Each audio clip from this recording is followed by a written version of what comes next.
Good afternoon, y'all, and welcome to my YouTube channel, Plant-Based Storm. If you're new, welcome. I'm Stormy, and this is a channel all about a plant-based lifestyle. And today I created a recipe video that is about how to make homemade hummus. I don't know if you've ever had homemade hummus before, but it is like night and day from what you get in a grocery store. This hummus is silky and smooth, and y'all, seriously, I think this is the silkiest hummus I have ever had. It is so creamy and so delicious. So if you're interested in learning how to make homemade hummus, it is so simple and easy. You'll be amazed at how easy it actually is. I'm also going to show two different recipes. One is a lime chipotle. The other is a sweet pepper. Both of them were roasted, but I'm going to use a basic recipe that you can add anything to. Really, the sky's the limit. You can add whatever flavors and seasonings that you like to make it your own. And a lot of people love hummus. This is a great dish to take whenever you have to bring an appetizer to go somewhere. So if you're interested in learning how to make homemade hummus and really the creamiest, smoothest hummus I've ever had, then continue to watch. And if you like what you see, please don't forget to like and subscribe my YouTube channel. It really helps.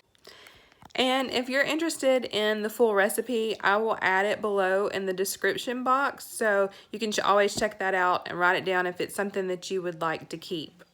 So yeah, here we go.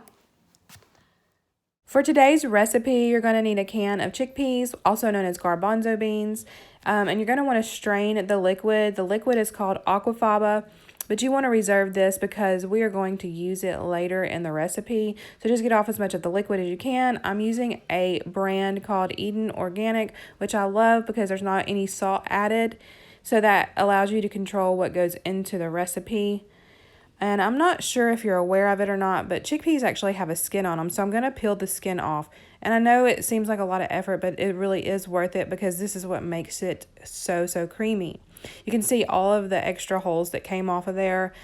Okay, next we're going to add in some garlic.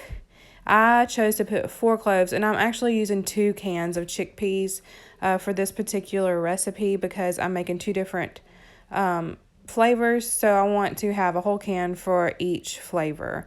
And you're just going to take the garlic and put it into the food processor along with the chickpeas. Next, we're going to add in a 1/4 cup of tahini. Tahini is simply ground sesame seeds. It's just like peanut butter but made with sesame seeds, but this gives the hummus an authentic taste because it is a traditional ingredient in hummus. And then we're going to go ahead and get the food processor going and get this mixed up. And you can see it does not want to continue going, and this is whenever we're going to add the aquafaba. This is going to give it some liquid that allows it to get moving, turn it, into a creamier hummus. And so yeah, you just want to add probably 1/2 cup. I didn't really measure. I kind of eyeball this to see. You can see already how delicious and creamy that is going to be. Oh, it is so good. I'm going to take 1/2 of this out so that I can work on one flavor and reserve the other 1/2. This is the basic recipe. So just get about 1/2 of that out of the food processor, and we can set that aside and start working on our first flavor, which is going to be the lime chipotle. And this uses a jalapeno that was pre-cooked. We did this on the grill, and you just want to make sure to get all the charred skin off the pepper. Next, we're going to put in smoked paprika, and this makes the biggest difference. If you just use a regular paprika, it's not going to taste the same whatsoever because the smokiness from the smoked paprika just adds a lot of extra flavor. Next, we're going to add in some lime juice. You can do this to taste. I put in 1/2 lime so that we could have a little bit of the lime flavor without an overwhelming taste of lime in the hummus. And then you're going to want to put the lid on and process this until your chunks are blended up kind of fine. Now, I did reserve 1/4 of the chipotle jalapeno so that I could dice it up and put some on top whenever it was served. I ended up adding another half of a lime because after tasting it, I thought that it could use a stronger flavor of lime. So I just added it in there, blended it back up again.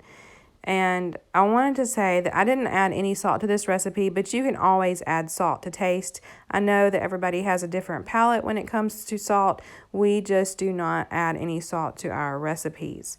Next, we're going to go ahead and start with the next flavor, and it's going to be a sweet pepper. These were just some small sweet peppers that we had. You can use any kind of sweet peppers, like bell peppers, whatever kind of sweet peppers that you like. They are roasted just like the chipotle lime was, and I cut them up and put them in the processor because I found that it actually blends it up a little bit easier if they're already kind of pre-chopped. So yeah, just put that on there. I'm going to put in the juice of a lemon. Usually people put lemon in their hummus anyway.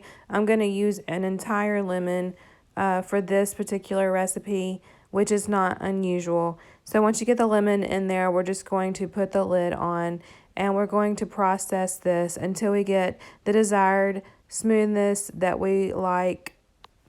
I would like to add that I usually blend the chickpeas up for at least 2 minutes straight. It seems like a long time, but really the longer that you can let it blend, the smoother it's going to be and the creamier it's going to be for you whenever you get ready to eat it.